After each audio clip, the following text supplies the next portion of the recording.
Salam alik. Atawatan Türkmenistan YouTube kanalımızın Ussatlar Atawatanna gepleşigimiziň muştoklary. Bugün biz studiyamızda däl.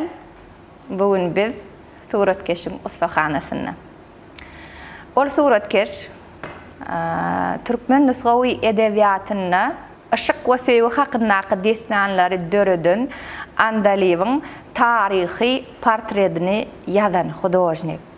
Ol Gayrat medalynyň eýesi, 70 onlugy arka atan we öz eserleri bilen Parijda, Istanbulda, Moskwada we başga ençeme şäherlerde sergiler gurnan hudojnik, ussat hudojnik Allamrat Muhammedow Türkmenistanyň Sunugotda atganynyň işgäri.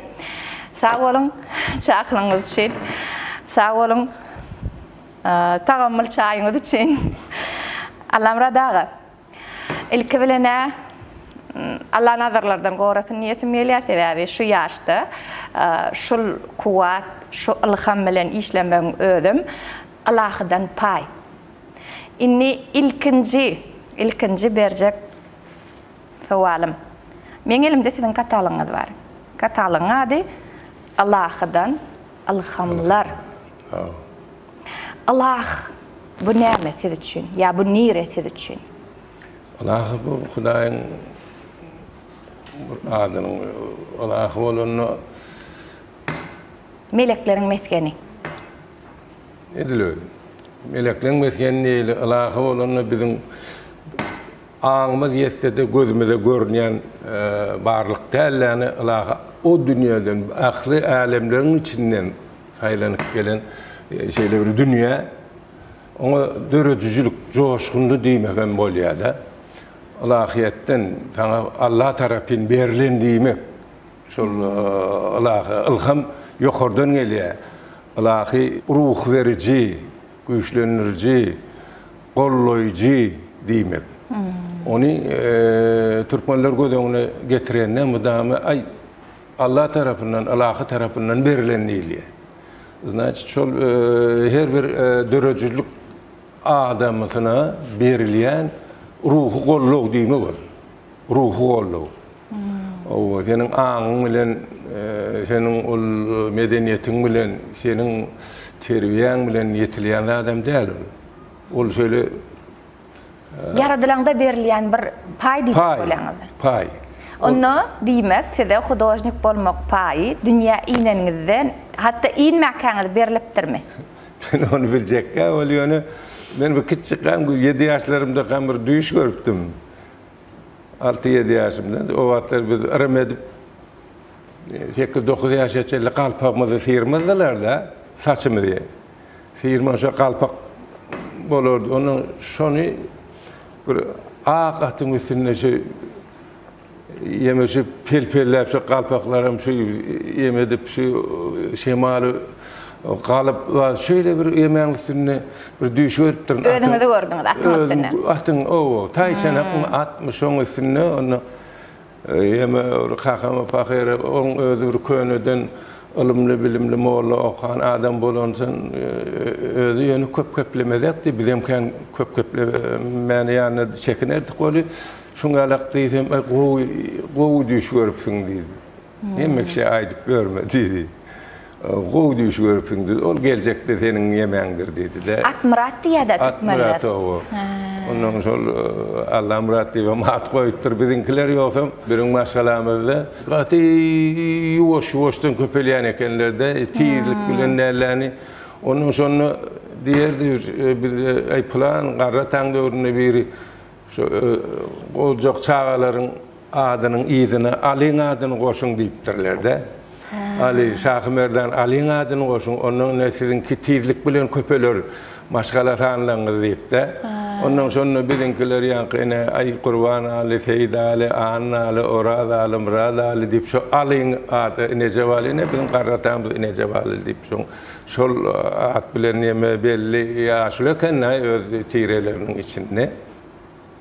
O Necewali diýip Necewali berker diýen ekenlerde o da Ali'nin İnecep şehirine jaylananlygy bilen baglanşyk leken bir aly bilen nähili baglanşygy var Recep. Akasy Recep şäherine jaylanan alyň ady bilen baglanşykda ilkinji ad sötü görek. Otoraklarda yankı gerkedilen oturumlu yurtları şa teori onun bir yankı Tehran nelen teori onun yani gurgun şu teoraklarda oturumlu onun bir yankı Kaspin kenarı ve Hazar kenarlarına oturan milletler, yomutlar, gerkediler, ina şu teorik göklüngler, ina şu teoriklarda oturar ekenler. Sizin doğulan yeriniz gerked obası mı? Bizim doğulan yerimiz yemek Kızlarbat'ta. Yani kakamızın, yankı ratamızın da doğulan yeri ina yankı Cercis obası var ya, Cercis obası. Cecersen diyorlar, Cercisem diyorlar. Cercis peygamberin adını götürüyor yani kendine. O çukur Cercis, ina şutayda gerkedilen irki doğrulardan oturumlu yerleri, şu doğrukları, ondan sonra bir de Cecerli yerkerler diyorlar. Ondan şutayda anada dağ içindeki oturumlu yerlerde toprak da yani göklüngler bir yerde, yumutlar bir yerde, gerkerler bir yerde.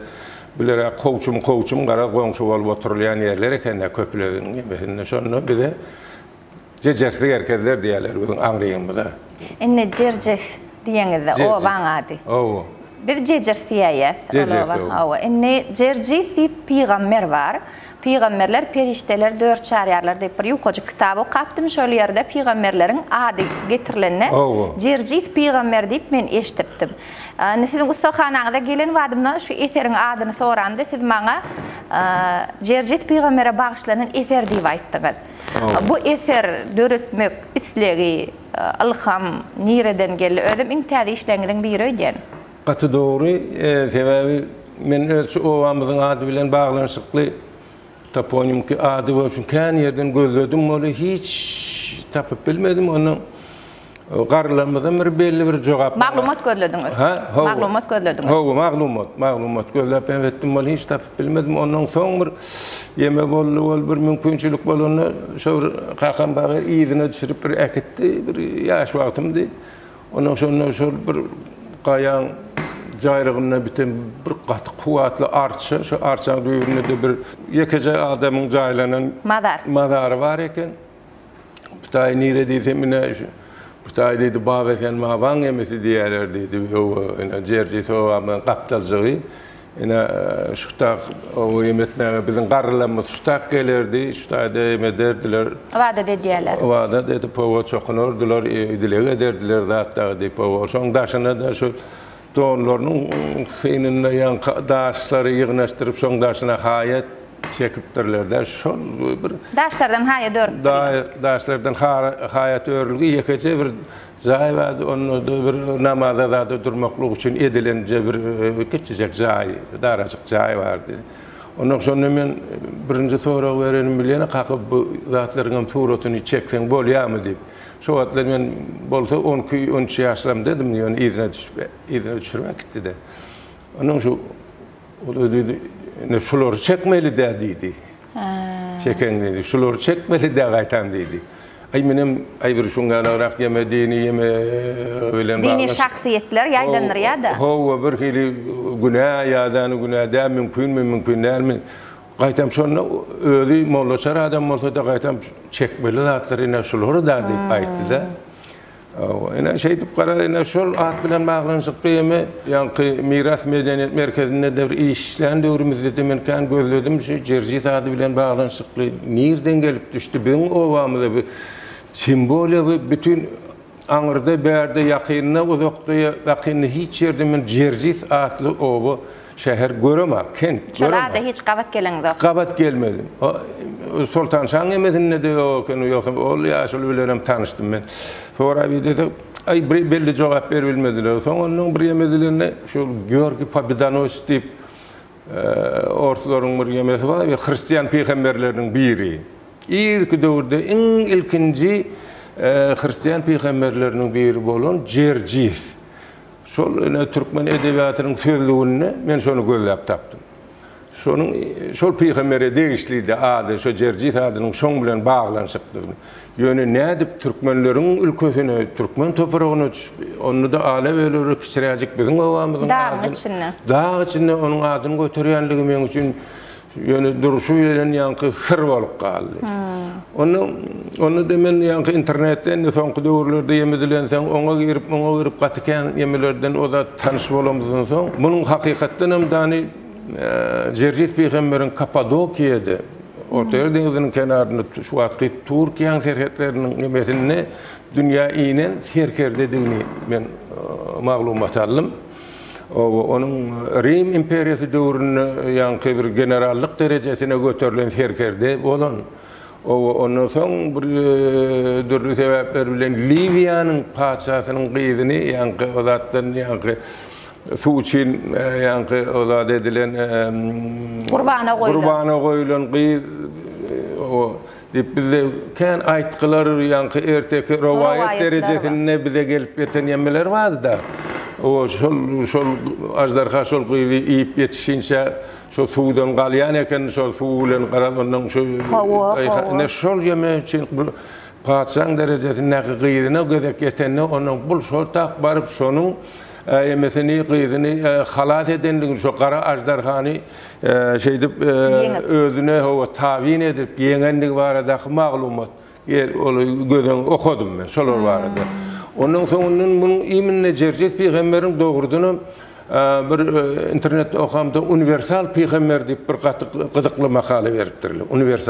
Universal ilmigi ilki bilen şonuň muny Grekleriň mütürlü Hristiýanlaryň ýanky kabul edenligini peýgamber derejesinde şahsiýetini ýa-da mütürlü musulmanlaryň peýgamberlik derejesinde şonu kabul edenligini ýanky okap gaty gyzykly munyň öwrüsiniň gaty giýindigi. Soňundan bolsa ine Murat Ajri diýip bir gaty ullagan Dağıstan ýazgylary bardy. Ine onuň kitaplaryny okudum. O da Georgi Pobedonostýa şol ine şu töwereklerde bolupdyr. Ine Gruziýanyň adamyny Georgi Georgiýa diýmek şu ady bilen baglan şekli eken.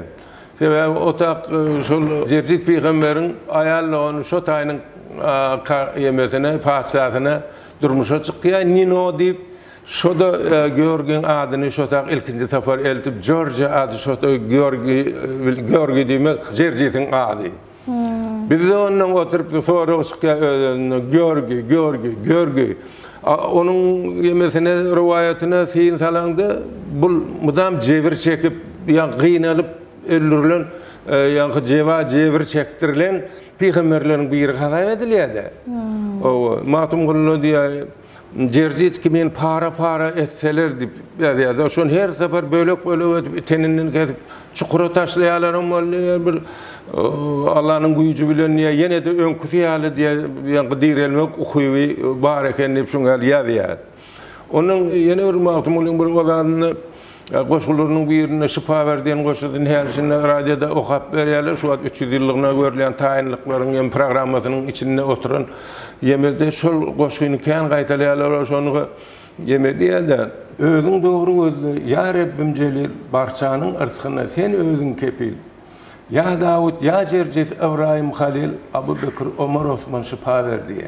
Magtumul ýaly beýik şahsiýetimiz Jerjit peýgamberiň bolany. Şonuň şeňalak riwayatleri bilen baglanşyklar. Şol owalara onuň hem nazary hem gadamy düşünligi barada ol kän ýatlamalar halk içinde bar. Ol şol Jerjit peýgamberiň şo töwerekleri şolaryň ýaşan döwürlerinde de bolanlygy, onuň näçe ýyllap ol ady göterip gelýän owanyň bolanlygyny men nähili ýollar bilen baranyny aýdy biljekler. Ýöne şol ad Türkmenistan territoriýasynda şol peýgamberiň ady bilen baglanşyk owa bar. Hakykatda onu häzirem bar, o taýda bir adamlar öýleri, maşalalar ýaşaýarlar. Znaç bilen şolardan gaýdan bir häzir şu taýda döredip işläp ýaşap beren adamlaryň hatarına ýerýärse, onuň şol bir ýaşajykka ýeme bolanyny diýdi. Senem şo tak ýykylyp alnansyň diýip aýdýatda ýykylyp alyndyk şo taýda şol ýolýarda diýip onu menem şo bir ýagdaýlar boldy da menem öz Oğlumu şotak yıkılıp dilek edip almalı oldum. Allah meni arkamdan seypalap diyen yani sonralak soğudu verdi oli. Özüme bir vada verdim. Bir nesip olup, bir nesipliğin gelir oli men üstüne hükümet kaldırarım.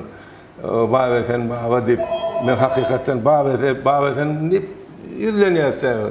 Ama baba sen baba bilen cercisin ne giderek ağrı bağlansın bağdan men soğuk bilem o. Onun bir fikir ettik, baba sen kim oluyor? Ben de sen deyip, baba sen deyip iki oğlu araları yakın yöne şunun ara bağlansın. Bağım karşı ülkesinin arasında. Sonra bir öz ara vururum içinde, işte bir cevir çeken. Ya da görgü diyorlar da, görgü gören bir baba yatırmış. Adır bilen hakkı hiç kim. 100 yıllardan, belki 1000 yıllıkların devamında üstaydı sonun adı yere senip beten bir yemeğinin, mazarın aşağına yatırmış deyip görürün. Biz ondan sonra versiyede baba sen, ben de sen. Ben de sen, bekleyen yeri, gelen yeri diyeyim. Baba sen hem son şehit bulan yerinde pustum. Bizim öz bir şahsi fikrimizle bol öyleyecek zaten. Onun bu tayda yatan kim kadiyle şol bu görgü gören, cevir çeken babanın biri. Bir benimle yatır, benimle sen hem son ala. Şu tuğrunun yemesinde adını evvelli olan şehit yatır diyen yaralar. Ama Mahtum Gulu yine de hani biz aylanıp dolan Mahtum Gulu bizim ahri bir yol görkatçı mayağımız hükmünde seyretsek 360 pir mekanı bardan Hasar Dağı'ndadır diye. Hasar Dağı'nın anırsam, beğersem duruşu bilen adı belli, nevelliği olan bir topar yankı pirlerin yatan meskeni ol. Hizmet ediyor. Hazır hem de Atıkan yankı Mediyetli var, Fakir Şeyh var, Abu Bekir Şibli, o yankı Hasar bilen yankı sündün okursun, Nakışa Mediyetli var, yankı İziden adını götüren legende bilen bağlanışıklı ediyat biz onu. Yine şu topraklarda katı irki dövrler bilen bağlanışıklı taponim ki yer yurt atlarımdan son bilen bağlanışıklık muhadip mena şeyle fikir ettim. Onun şu atki dövrde adamlar şu tak ziyarete var ya her ki bir Allah tarafından golluğu mehtaç kantama valıp barayan adamlar son köpüsü doğurduğundan bir hile yemeler tapya bir hayır tapyalar onun sonun aldatları anamları artık oluyor da.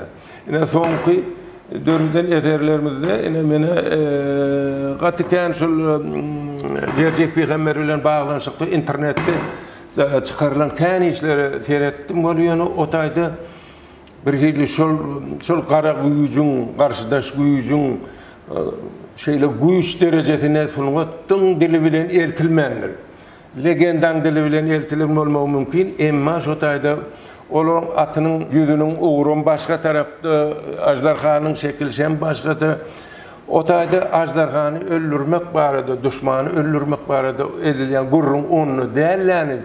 Düşmanın dilini bağlamak, ziyansızlandırmak, özüne bendi etmek, yaraksızlandırmak baradaki gurrun. Yine şu tayda yemedende şu her rivayetin anırsına kıyatan terbiyeleyici ehindeki zatlar yatır.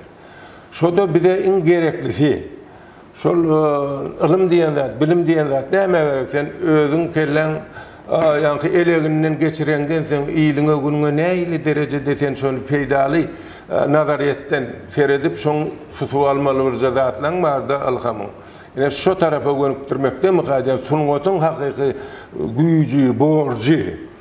Bunlar şeyle yağdaylardan yemedilenler hatta şu karşıda şu güç olsa da şu sunutun dili bilen katı oğudan edilmeli. Özüne çekici edilmeli, çekinirci edilmeli.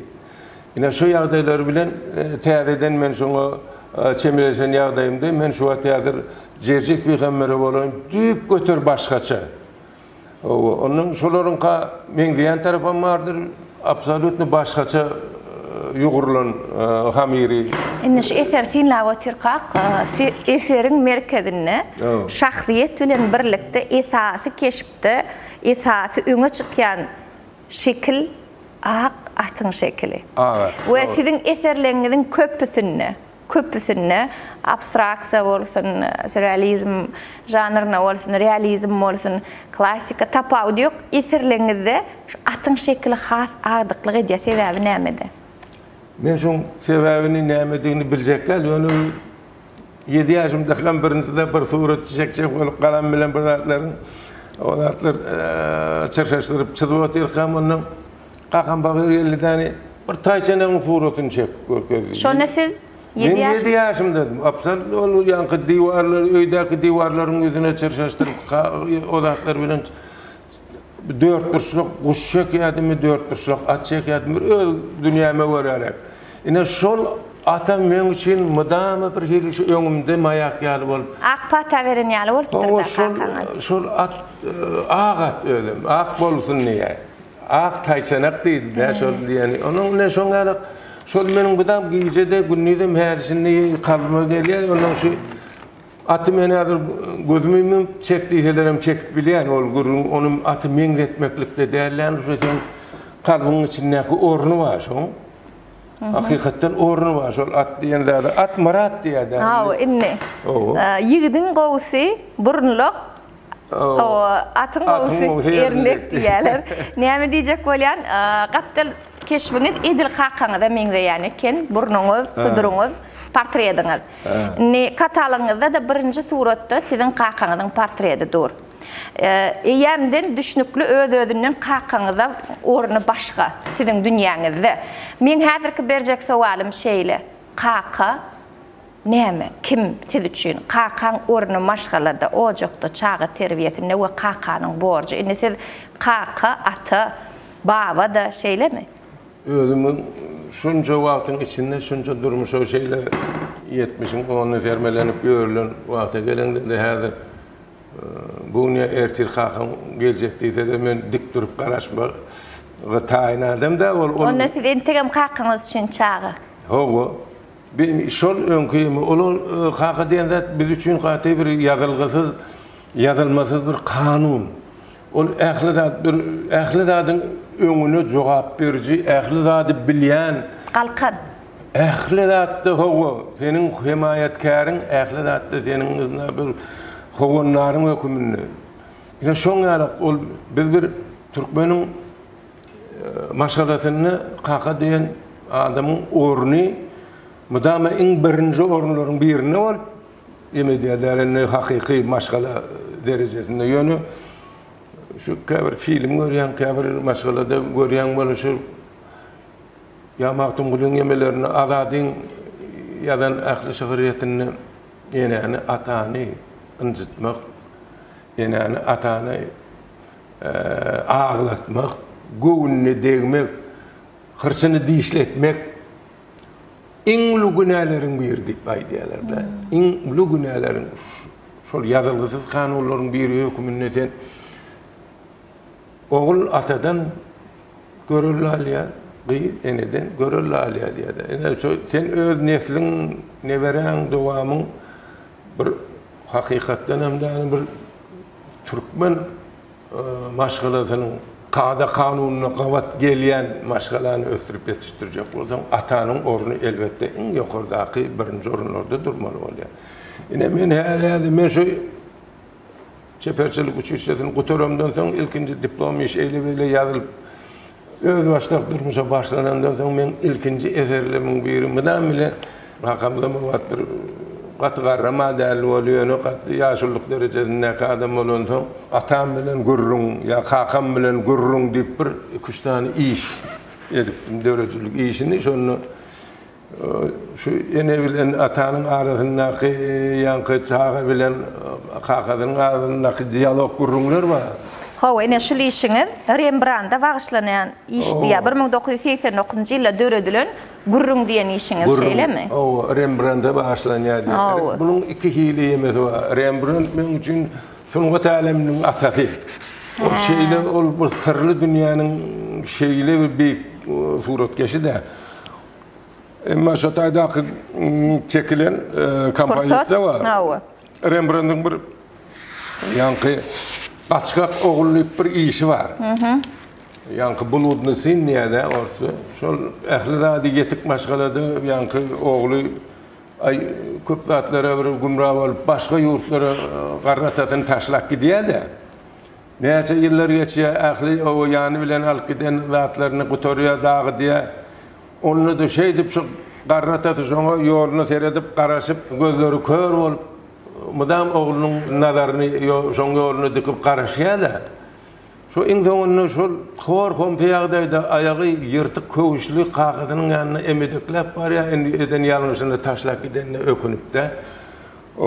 Onun şu taýda ol şonu da şu görmeýän gözleri bilen ýanky elleri bilen arkasyny gujoklap ýanky şonuň ýyrtyk sal egilmäşlerini ýemedip bagyryna basyp edil atalyk derejesinde şeýle kabul edişini şol bu şeýle Rembrandt şeýle bir ýazypdyr da bu işi edil oňaly ýazmak mümkin näme duýmasaň ýemengden o zat geçirmeden sebäbi o da özünün ýanky ýaş wagtyny özünün ýanky Titus diýip oğluny ýitirýär-de. O şoňa bagyşlap ýanky işi döredeni. Onun da köňeki ýemelerde köplenç be klassik hudojniklaryň taryhyny seredende Peterburgyň ýa-da Russiýa akademiýalaryny oturan ort hudojniklaryň, Ýewropa hudojniklaryň o köplenç ýanky diplom işlerini gorog döwrüne ýanky dini rogaýatlardan ýanky diplom işleri ýazdyrlar eken. Ina şolaryň içinde Yunus'un yemesi bilen ýanky ykbaly bilen baglanşykly ýanky allegorik gaty ulluhan gyzykly kompozisiýalar döredilipdir, şo ýazylypdyr da. Ina şolary da menem de ýemedilimde 90-njy ýyllarda o atlar o kakan pagar eýem gaýdyp dünýede bolýar. Şonu men şonu ýatlap täzeden bir kartena ýazdym, şoňa bagyşlap hem kakama bagyşladym şonu. Şu wagt şoň bilen bolanmasa men şonu näýli gurrun edip bilerdim kan. Durmuş var edi. Şu söhbetim nähili bolardy. Howa, söhbetim şoň bilen nähili boldy hadip.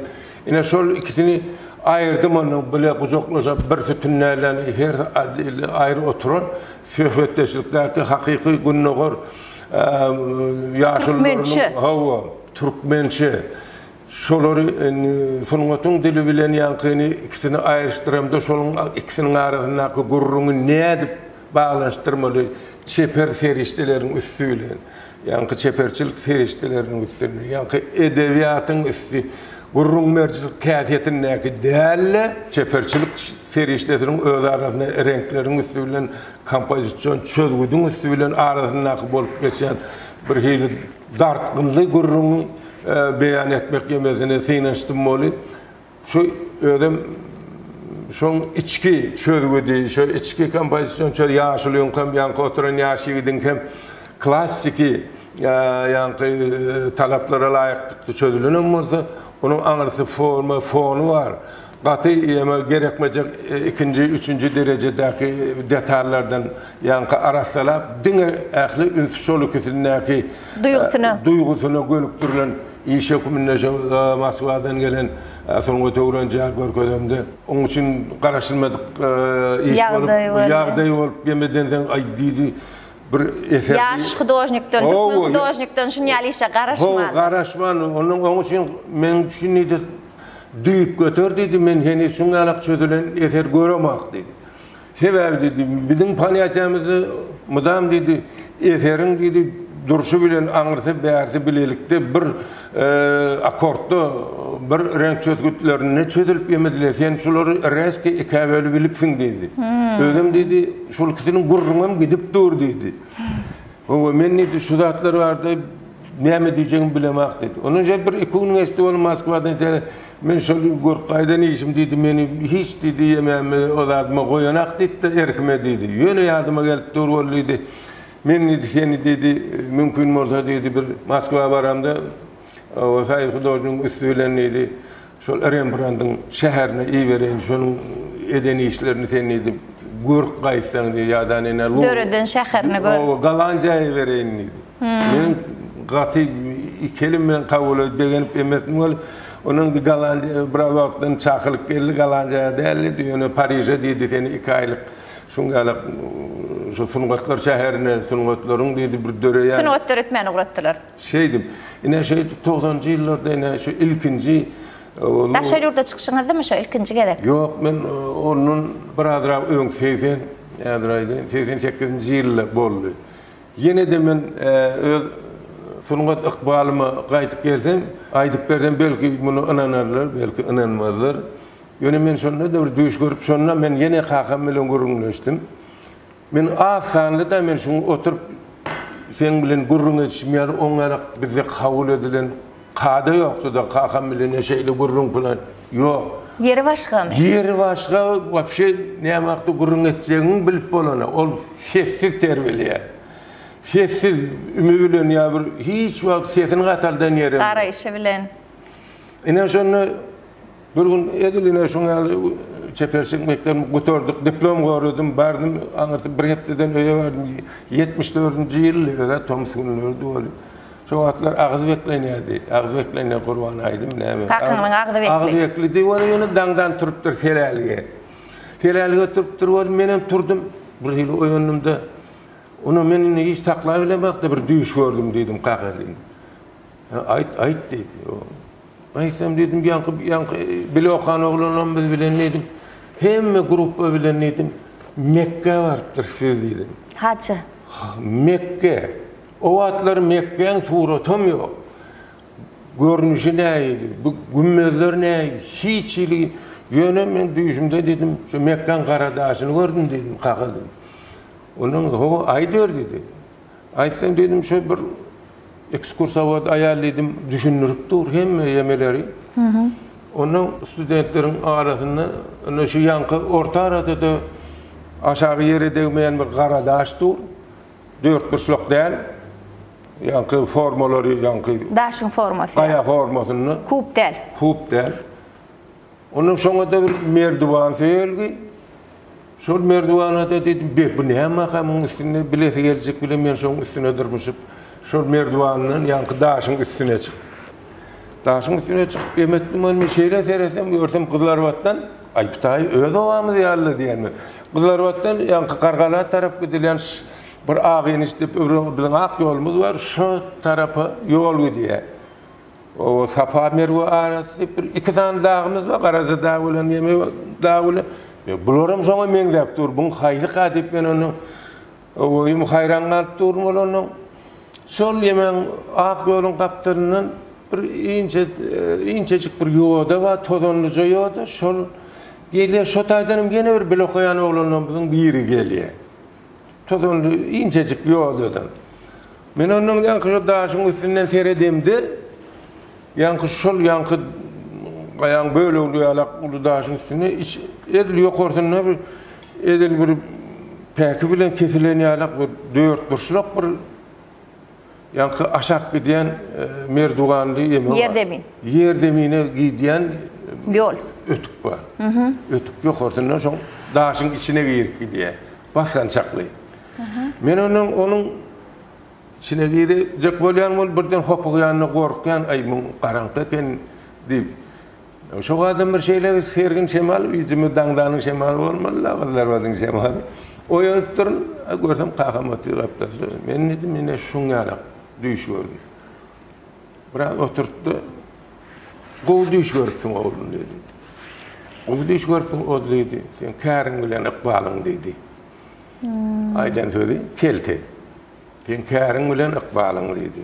Sen nidi daşda öreňde Bilokan okuwçy ýoldaşlaryň arasynda ýekajödiň dedi, elinden çekilen ýaly şekiller gidersiň dedi.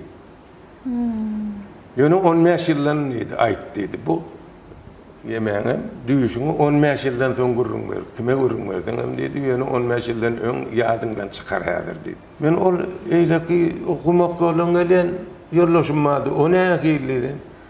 Onuň ýolu uzak bolar dedi. Ne aýdylan kelte sözleriň emesi şu, ýadymda şuň gören ýalap, ne diýim men? Her detali ýadymda. Kakaňyz weli ýaly adam eken. Weli, ol düýüş ýormanyň şeýle çok öýledi. Onuň dedi, dünýäniň dedi iň beýik jaýlarynyň depesine çykarsyň dedi. Dünýäniň iň beýik jaýlaryna dedi. Elinden çekilen ýaly. Ölüm dedi, gapdyrynda adam bolmaz, kimin çekýäninden bilmersiň dedi. Ýöne dedi, ýanky şert bar dedi, 15 ýyldan sadaka berip aýdarsyň dedi. Ine şu zatlar sen dini inam diýjekmi? Allah'ı anam diyecek mi? Näme ýörsen görüp otur. Bolýa, wagt geçdi. Men ýadymdan çykardım. Hiç kime gurrun beremem. Bir gün 15 ýyl geçdi. 89-njy ýyl 74 bilen 89-njy ýylyň gemesinde ilkinji tapar meni Polşa halkara tergitine çağırdılar. SSR'in sastavyna, SSR'in düdümüne iki tane adam gitmeli, şonun biri mene de berdiler. İýdýänden yeni de bir ýyl her taparam gidilen ol halkara mektebi. 2 aýlyk ýa-ni dörejüzlük mektebi. Şoňa. Ine şo tapgadamda ilkinji tapar men Krakow şäherine Polyak karollarynyň rezidensiýasyna, ýa-ni şolong işleýän ýaşan jaýlarynyň köşüginiň depetine etüt etdim birinji tapar. Tuğra çekdiňiz. Tuğra. Köşüginiň depetine gaty beýik Krakow gaty köne owadan şäher. Ine şoňa soň Poznan şäherine bol. Soň inniki ýyl ýene de halkara sergisine çağırdılar. Şey dip ine edil olmayan ýyldan soň şol ýanky odatlar düşüňiziň ýorguty amalaşy ugrady. Inni o da bolýar dedik 1990-njy ýyl geldi boli Paryja çağırdylar. Ýanky Rembrandtyň ýemegi diýip ine bu gabat geldidən şo tak iý berdiler. Ine men Eyfel'in üstüne durna. Eyfel binarası. O tahtede en büyük gemi Paris'in bütün şehir bulutlar aşağından toplum olup geçip dur. Bununla da hayran kaldım.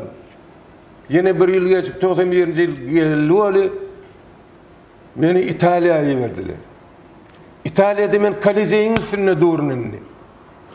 Kalise. Rim'in simvolu. En büyük meşhur binası. Tarihi binası. Bu tayda durna. Ine şeyle boldu tani ine bu zatlaryň tirkeşdi gitdi o tayda. Biraz wagt geçdi ol ine herkes öz başdak ýurt bolunu eýle boldu.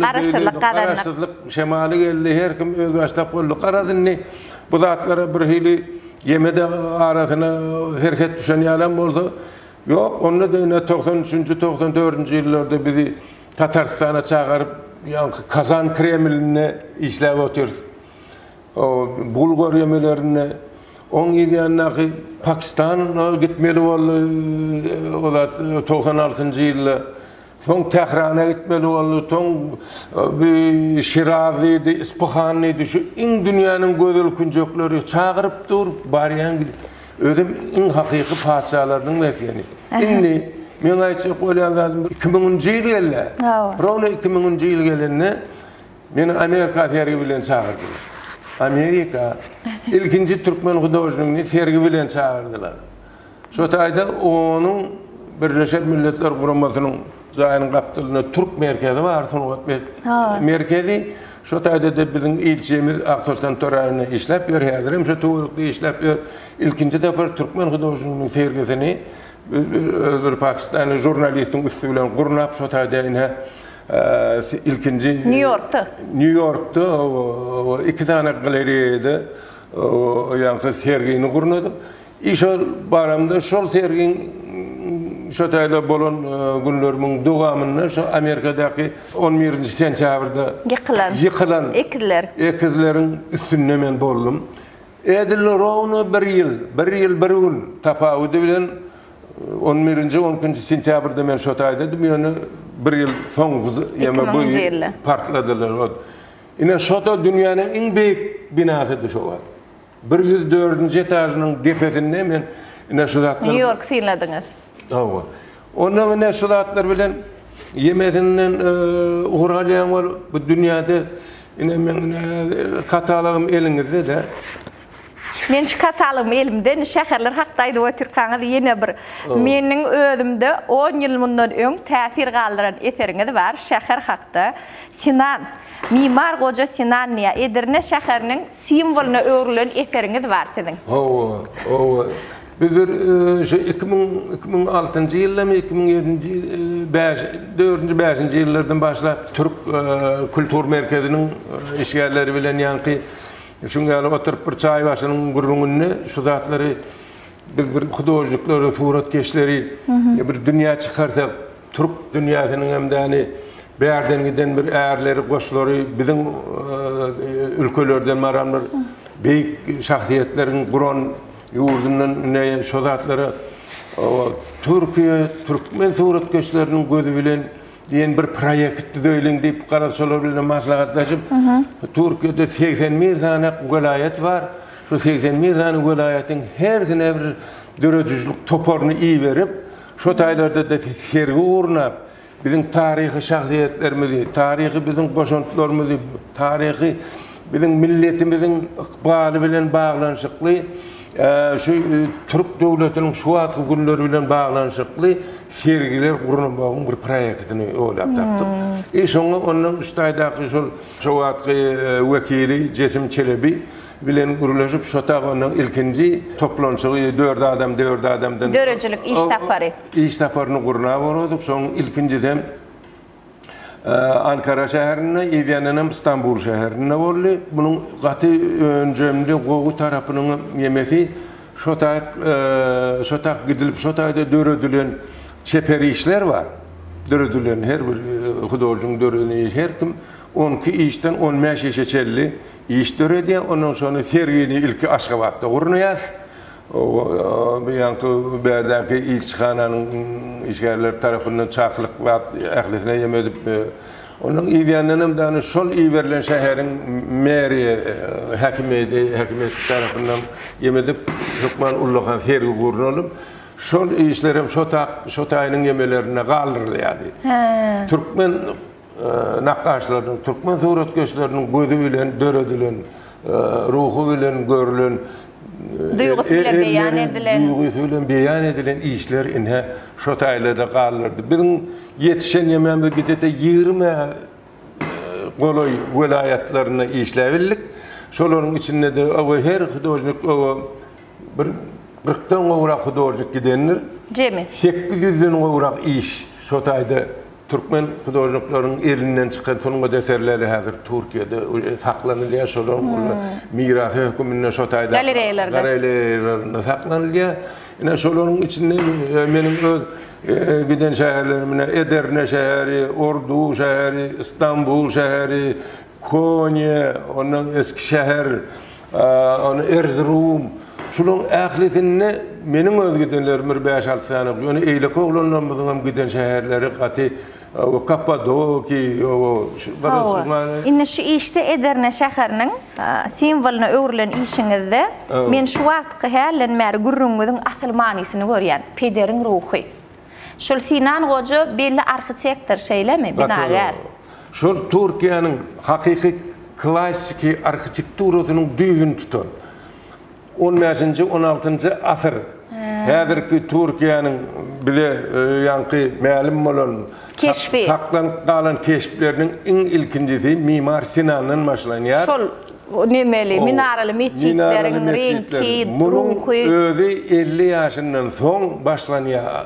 Yankı köşk arkitektoru hökümünde çağırıp onun işe bunun bir näçe giden köprüleri, kerwansarayları, bazarları, Osmanlılar dövründe. Osman Türkiye'nin en kocaman arkitektoru Sinan.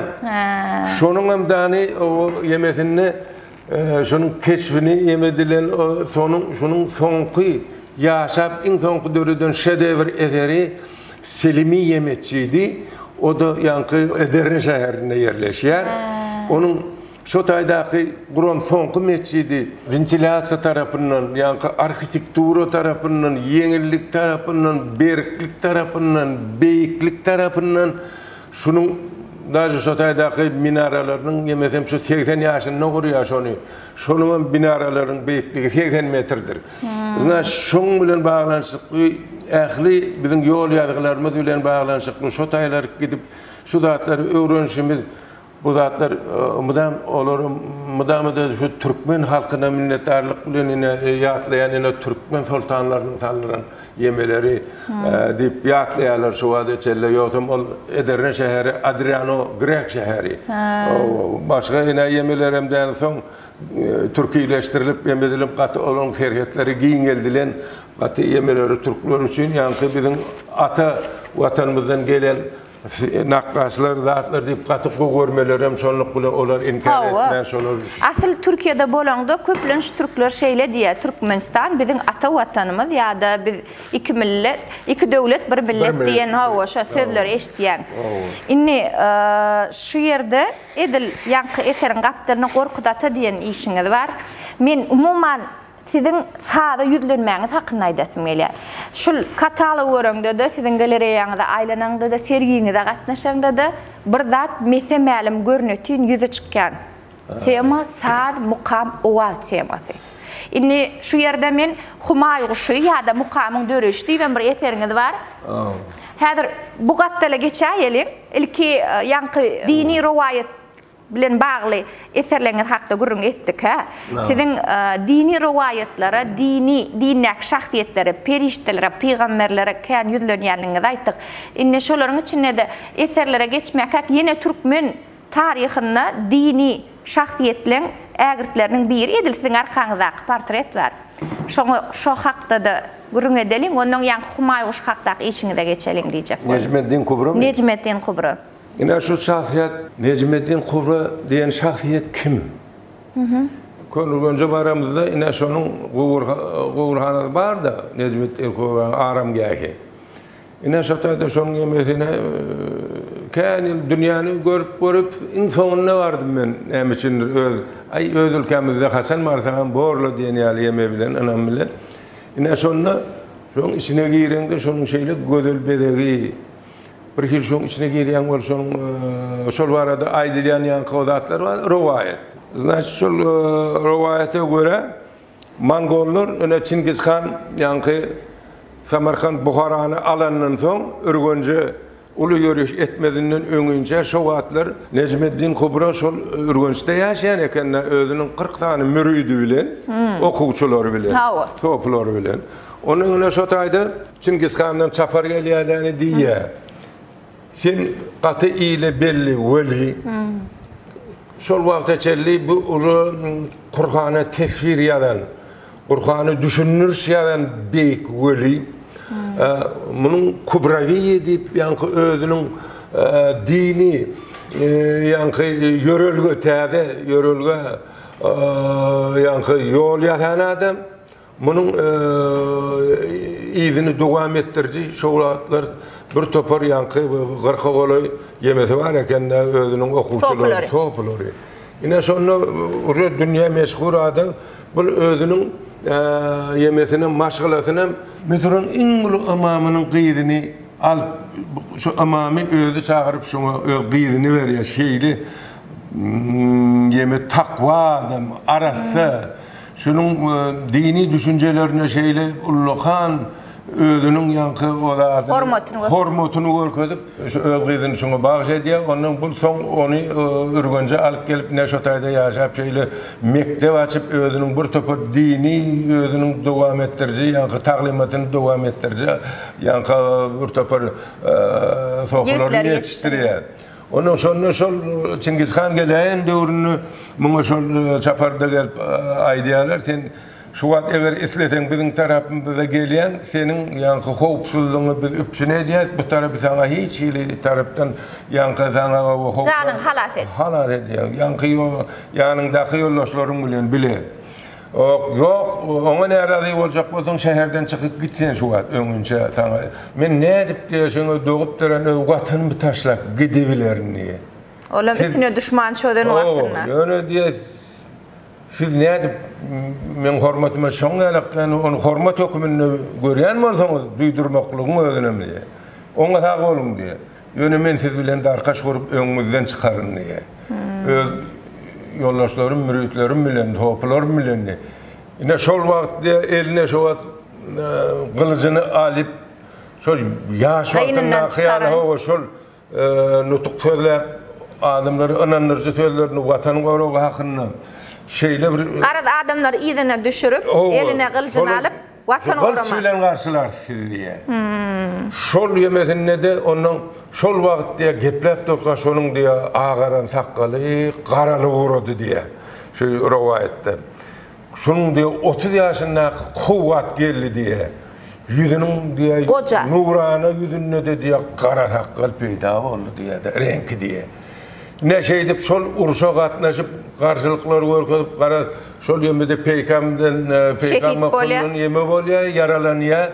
Onun bunu sol menin şekillendirenemden öz hücretinin içine sol horzunun içine kitaplarını zaten tayinlap gitmeli olsa solatları anırsında da yanıp duran qalanın yemesine ulu merdivanlarda yankı Mongol koşullarının yankı basvalcıların hücumlarını görkedilen yankı süjet bilen bağlanışıklı yönüsünün yüzündeki hakikatten yeme Qaydusuzluq, haykasızlık. Hava şu zatların ehliyetini eline kılcalan veli onu kahramanlığın hayfi derecesi bile men dereceleyeceğimi bilemem. Olsa en yukarı derece. Vatanseverlik diyen zaten. Şunun şu yağdayında da onun da şu yaralanandan sonra da şu yemesine yatırdılar öyle yankı kara sakalı yok şık bilen yine de diye ağırıp şu önkü kadınına can verdi diye. Allah hikmeti. Yine şu yağdayların yine şu yankı geçen yılki döredin eser o şahsiyetler mübaredaki 3 tane şahsiyetin keyin dörettim o sebebi 2 yıl bundan özel kısergiyimde men o vatlar Nurverdi Han bilen yankı Amaniyeli Gönübeği onun mene babani yataptı. Gönübek yaşlıkta biçek gaydusuz bir atarmen çaparmen yigitlerin biri olun. Yöne eli pekiyeli yiti sadan ne olun. Bunun döreden sadan bunun kulgullusu diyen ekenne çapulçuluktan ulu savaşlardan çekil gayra.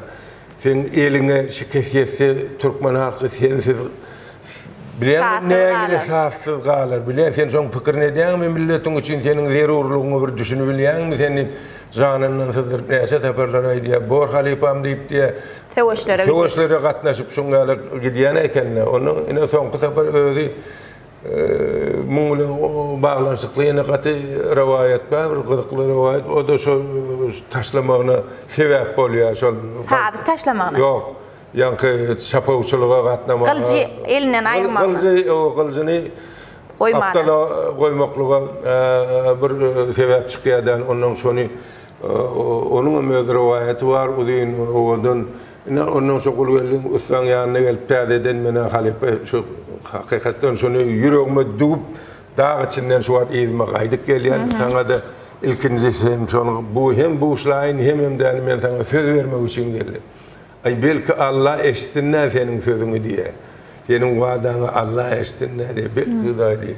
Yine şey edip onun yine şu Taş Mehmet Sulhanoğlu o da yaşacık oğlun vakti şunu kulgelin yani var şun bilen tanışıyorlar.